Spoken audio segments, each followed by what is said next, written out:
ಧರ್ಮಸ್ಥಳ ಗ್ರಾಮ ಅಥವಾ ಅರಣ್ಯ ಪ್ರದೇಶದಲ್ಲಿ ನೂರಾರು ಶವಗಳನ್ನು ಹೂತಿಟ್ಟಿದ್ದೀನಿ ಅಂತ ಅನಾಮಿಕ ವ್ಯಕ್ತಿ ಹೇಳ್ತಾ ಇದ್ದ ಹಾಗೆ ಸರ್ಕಾರ ಪ್ರಕರಣವನ್ನು ಎಸ್ಐಟಿ ಕೊಡ್ತು. ಎಸ್ಐಟಿ ಮುಂದೆ ಅನಾಮಿಕ ವ್ಯಕ್ತಿ ಇವತ್ತು ಹಾಜರಾಗಿದ್ದಾನೆ. ಸೊ ತನಿಖೆ ಚುರುಕಾಗ್ತಾ ಇದೆ. ತನಿಖೆಯಲ್ಲಿ ಯಾವೆಲ್ಲ ವಿಚಾರಗಳು ಆಚೆ ಬರುತ್ತೆ ಅನ್ನೋದು ಒಂದು ಬೇಸಿಕಲಿ ತಾಂತ್ರಿಕ ಸಾಕ್ಷಿಗಳು ಅನ್ನೋದು ಈ ತನಿಖೆಯಲ್ಲಿ ತುಂಬಾ ಮುಖ್ಯ ಪಾತ್ರವನ್ನು ವಹಿಸುತ್ತೆ. ಅದೇನೇನೋ ಹೇಗೆ ಅನ್ನೋದನ್ನ ನಾನು ಒಂದೊಂದಾಗೆ ಹೇಳ್ತಾ ಹೋಗ್ತೇನೆ ನಿಮಗೆ. ಧರ್ಮಸ್ಥಳದಲ್ಲಿ ನೂರಾರು ಶವಗಳನ್ನು ಹೂತಿಟ್ಟ ಪ್ರಕರಣಕ್ಕೆ ಸಂಬಂಧಪಟ್ಟಂತೆ ಆರೋಪಕ್ಕೆ ಸಂಬಂಧಪಟ್ಟಂತೆ ಮೊದಲ ದಿನವೇ ತನಿಖೆ ಚುರುಕಾಗಿದೆ. ತನಿಖೆ ಆರಂಭದಲ್ಲೇ ಅನಾಮಿಕ ದೂರುದಾರನನ್ನ ವಿಚಾರಣೆಗೆ ಒಳಪಡಿಸಲಾಗ್ತಾ ಇದೆ.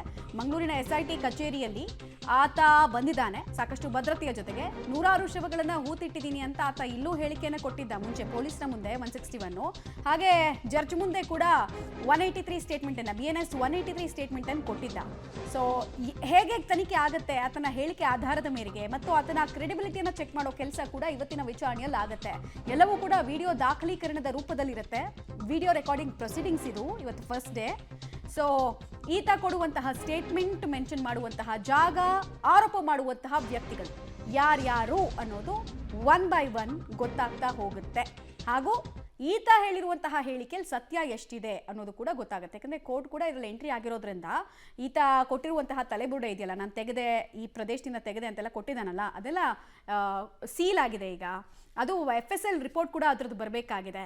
ಆಮೇಲೆ ನಿಜವಾಗ್ಲೂ ಇದು ಧರ್ಮಸ್ಥಳ ಗ್ರಾಮಕ್ಕೆ ಸಂಬಂಧಪಟ್ಟಿದ್ದ ಅಥವಾ ಬೇರೆ ಕಡೆಯಿಂದ ಈತ ತಂದು ಹಿಂಗೆ ಹೇಳಿಕೆ ಕೊಡ್ತಾ ಇರೋದಾ, ಇದಕ್ಕೆಲ್ಲ ಉತ್ತರ ಬೇಕು ಅಂದರೆ ಫಸ್ಟ್ ಆತನ ಇಂಟ್ರೋಗೇಷನ್ ತುಂಬ ಇಂಪಾರ್ಟೆಂಟು. ಆತ ಕಚೇರಿಗೆ ಎಂಟ್ರಿ ಆಗುವಂತಹ ಸಂದರ್ಭದಲ್ಲಿ ಹೀಗೆ ಸೆರೆ ಸಿಕ್ಕಿದ್ದಾನೆ ಮತ್ತು ಸುಮಾರು ಜನರ ಮೇಲೆ ಅಲ್ಲಿ ಆರೋಪ ಕೇಳಿಬಂದಿದೆ. ವಿಪರೀತವಾಗಿ ಟ್ರ್ಯಾಕ್ಷನನ್ನು ಇಡೀ ಪ್ರಕರಣ ಪಡೆದುಕೊಂಡಿದೆ. ಸೊ ಏನಾಗುತ್ತೆ, ಯಾರ ಮೇಲೆ ಈತ ಆರೋಪ ಮಾಡ್ತಾ ಇದ್ದಾನೆ, ಆ ವ್ಯಕ್ತಿಗಳು ಮತ್ತು ಈತ ಮಾಡ್ತಾ ಇರುವಂತಹ ಆರೋಪಕ್ಕೂ ನಿಜವಾಗ್ಲೂ ಕನೆಕ್ಷನ್ ಇದೆಯಾ, ಹಾಗೂ ಶವಗಳನ್ನು ನಿಜವಾಗ್ಲೂ ಅಕ್ರಮವಾಗಿ ಕಾನೂನು ಬಾಹಿರ ಚಟುವಟಿಕೆ ನಡೆಸಿ ಕೊಲ್ಲಲ್ಪಟ್ಟಿದೆಯಾ, ಎಲ್ಲ ಅಂಶಗಳು ಆಚೆ ಬರಬೇಕಾಗಿದೆ. SIT ತನಿಖೆಯಲ್ಲಿ ನಿಜವಾಗ್ಲೂ ಒಂದು ಲಾಜಿಕಲ್ ಎಂಡ್ ಸಿಗುತ್ತಾ ಅನ್ನೋದು ಪ್ರಮುಖ ಅತಿ ದೊಡ್ಡ ಪ್ರಶ್ನೆಯಾಗಿದೆ. ಈಗಾಗಲೇ ಪ್ಲಾನ್ ಆಫ್ ಆಕ್ಷನ್ ಅಂತೂ ರೆಡಿ ಮಾಡಿ ಇಟ್ಕೊಂಡಿರ್ತಾರೆ SIT ಟೀಮ್ನವರು ಬಂದಿದ ತಕ್ಷಣನೇ. ಈ ಕಾರಣಕ್ಕೆ ಆತನನ್ನು ಕರೆಸ್ಕೊಂಡಿರೋದು.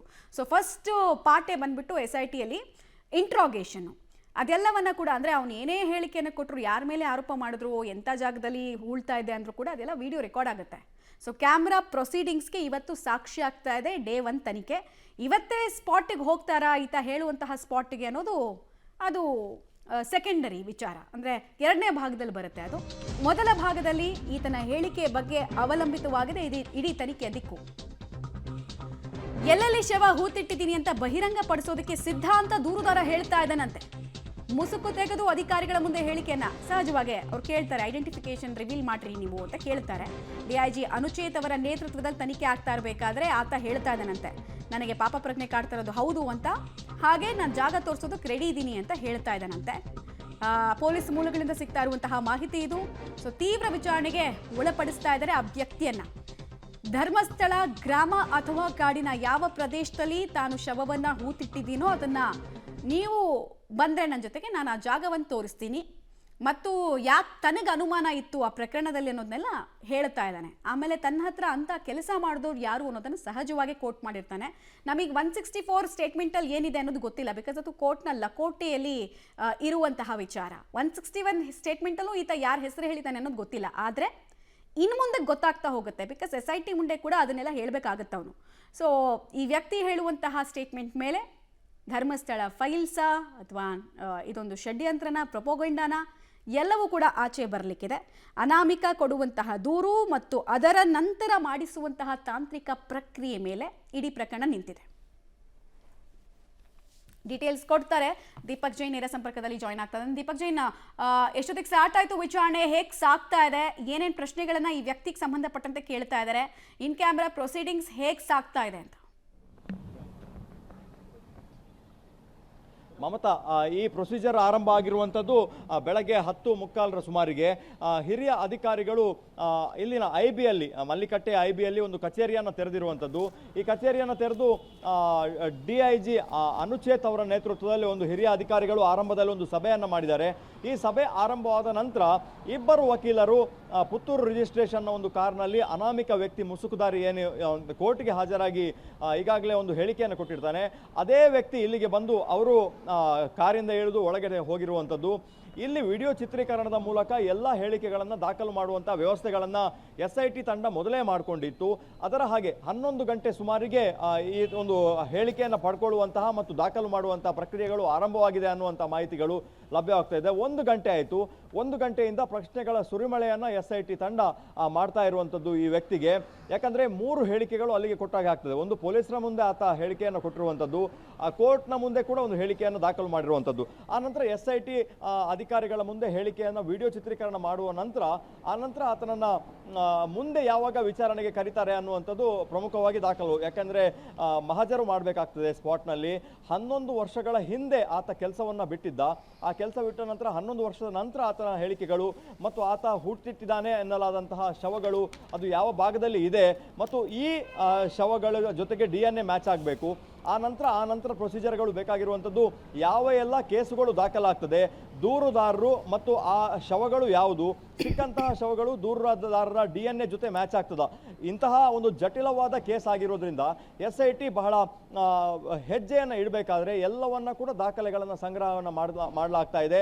ಒಂದು ಅನುಚೇತ ಅವರ ನೇತೃತ್ವದಲ್ಲಿ ಈ ಥರದೊಂದು ಹೇಳಿಕೆಯನ್ನು ಪಡ್ಕೊಳ್ಬೇಕಾದ್ರೆ ಈಗಾಗಲೇ ತನಿಖಾಧಿಕಾರಿಯಾಗಿರುವಂತಹ ಜಿತೇಂದ್ರ ದಯಾಮ್ ಅವರು ಬೆಳ್ತಂಗಡಿಯಲ್ಲಿ ಬೆಳ್ತಂಗಡಿ ಠಾಣೆಯಿಂದ ಈ ಪ್ರಕರಣಕ್ಕೆ ಸಂಬಂಧಪಟ್ಟ ಹಾಗೆ ಎಲ್ಲ ದಾಖಲೆಗಳನ್ನು ಪಡ್ಕೊಂಡಿರುವಂಥದ್ದು. ಹಾಗಾಗಿ ದಾಖಲೆಗಳ ಸಂಗ್ರಹ ಮತ್ತು ಹೇಳಿಕೆಗಳ ಸಂಗ್ರಹ ಆರಂಭದಲ್ಲಿ ಆಗ್ತಾ ಇರುವಂಥದ್ದು. ಮಮತಾ, ಓಕೆ, ಹಾಗೆ ಸಂಪರ್ಕದಲ್ಲಿರಿ ದೀಪಕ್ ಜೈನ್, ವಾಪಸ್ ಬಂದೆ.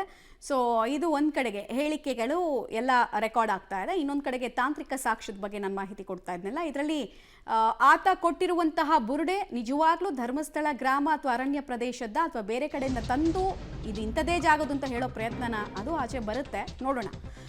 ಧರ್ಮಸ್ಥಳ ಕೇಸ್ನಲ್ಲಿ SIT ತನಿಖೆ ಧರ್ಮಸ್ಥಳದಲ್ಲಿ ಮಹಜರಿಗೆ ಮುಂದಾಗ್ತಾರೆ SIT ಅಧಿಕಾರಿಗಳು. ಸಹಜವಾಗಿ ಮಹಜರ್ ಮಾಡಬೇಕಾಗತ್ತೆ. ಹೂತಿಟ್ಟ ಶವಗಳ ಜಾಗವನ್ನ ಈತ ತೋರಿಸ್ತಾನಂತೆ.